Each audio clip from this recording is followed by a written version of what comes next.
คอมเมนต์บอกไงเด้อหลังจากน้ำตันเตียวบ่ตามป้ายเป็นว่าเนาะการรับปักใหญ่ดีเด้อนี่พวกน่าจะเป็นโรงงานน้ำก้อนทางไปเลยมีปั๊มน้ำมันหยอดเหรียญโอ้ตามบ้านตัวนี้เป็นบ้านเดียวเป็นบ้านใหญ่เติมเด้อสุเจ้าเด้อบ้านตันเตียวเด้อด้านหลังปักใหญ่เดี๋ยวเส้นทางการเสนอไปเรื่อยๆเป็นบ้านใหญ่เรือบ้านใหญ่ละบ้านเดียวบ้านใหญ่ได้จึงได้มีสุขศาลามีห้องนอนหน่อยเงินสดหัวงานต้องกระหอดปัดเสือกหน้าหังออกมาจากป้ายมาบ่พอเท่าไรอันนี้ตรึมว้าไปแห้งว่าได้ไปคอยว่าเป็นขนาดไซส์เซโดนเด้อเรื่องนี้เราก็เป็นห่วยตัวนี้ครับสิบ่เข้าใจคือคันเด้อว่าห่วยตัวนี้มันสิมาแต่ใสสิมาแต่ห่วยอันนั้นบ่ทางเงินคุณแก้วนะสู่ซุ่มซนได้บาทนี่ให้เกิด30มาแล้วโอ้สุดท้ายบ้านเป็นตรงเด้อคือว่าการพัฒนาเพิ่นนี่หลวงหลายเลยนะทางเงินมันคงเสียโดดเอาเนี่ยบ้านปากเสื่องนะฮังนี่ครับเป็นบ้านใหญ่ได้สิเจ้าเลยการสร้างแลนด์เป็นการค้าการขายกับครบสุดคือกันเด้อทางปากเสื่องนะฮังเราเป็นบ้านใหญ่มีห้างค้าห้างขายสมบูรณ์ทั้งหน้านี่โอ้เป็นวัดเห็นนั่นธาตุเป็นอะไรมันเป็นวัดละเราบอกกันต้องในหูโอ้นี่วัดกันเป็นประตูคงนี่ตัวไม้งามเลยปักเสือกนะฮังบ้านใหญ่เด้อสุดเจ้าเด้ออยู่เบื้องเห็นว่า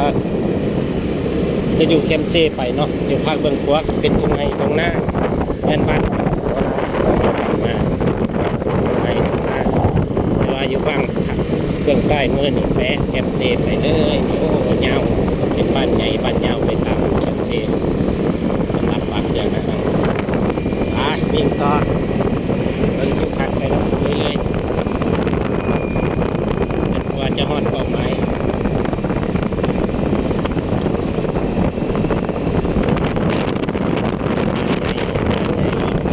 แคมเซมี2 วัดโอ้อยู่ทึ่งหันจะเป็นวัดอีกวัดหนึ่งตัวนี้เป็นอีกวัดหนึ่งโอ้แสดงว่าเป็นมี2 วัดเป็นบ้านใหญ่เนาะความสั่งความสาคือกันได้ในวัดความสั่งความสาคือกันทุกวัดว่าคำเซโดนได้บ้านว่าคำเซโดนแห่งที่2อยู่ที่เมืองคงเซโดนเป็นเดือนแล้วโอ้คนกว่าขาดไปเลยแล้วเราบอกกำลังสิแล้วได้เนี่ยเนาะไอ้สิแล้วแล้วสิเจ้าโอ้คักเลยขวาใหญ่ขวาเซโดนขวาขาดเซโดนผมขวา3ใครสิสำเร็จเด้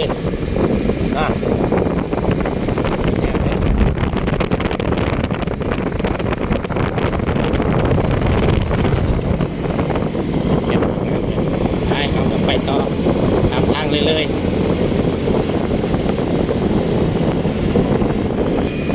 ซึกมาฮอดแล้วตอนหน้าก็เป็นทางเลขที่13นี่เป็นโรงเรียนม.ปลายของกรุงศรีโดนมาฮอดจนได้เจ้าเอ้ยนี่ทางเมืองเวียงจันทร์ทางเมืองนะผมฮอดเวียงจันทร์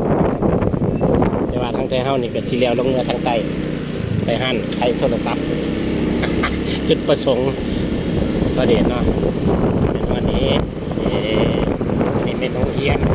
ทางออกมาเป็นอยู่ข้างโรงเรียนหรือสิเจ้าเด้ออย่าลืมมันก็สะดวกสบายอยู่ได้พอมาทางนั้นเขา เขาทั้งกันสมองมันจะลั่นซีถือว่าสบายอยู่เส้นทางนี้ไป